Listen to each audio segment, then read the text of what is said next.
موسیٰ علیہ السلام نے کہا یا اللہ میرا جنت کا ساتھی کون ہے؟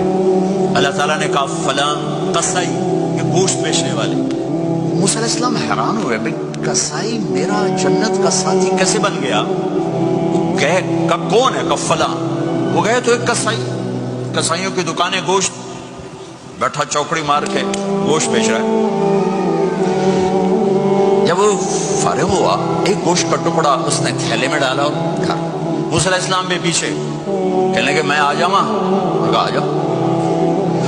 اس نے جا کے گوشت کی بوٹیاں بنا کر ہانڈی پہ چڑھایا، آٹا گوندنے بیٹھا، پھر اس کو نرم ہونے دیا، سالن تیار کیا، روٹی بنائی، تھالی میں پلیٹ میں سجا کر ایک بڑھیا ایسے لیٹی ہوئی ہو، اس کو کہتا ماں جی ماں جی، اس کو اٹھایا، نوالے بنا کے کھلاتا رہا کھلاتا رہا کھلاتا رہا۔ اس کہ ہوں میری بس، اس نے منہ صاف کیا، اس کو لٹایا، وہ کچھ بولی، کچھ بڑائی۔ موسیٰ علیہ السلام دور کھڑے تھے، کہنے لگے بھائی کون ہے یہ؟ تو میری ماں ہے۔ یہ کیا کہہ رہی تھی؟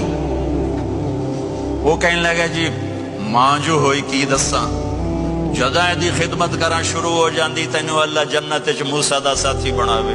کتھے موسیٰ تے کتھے قصائی۔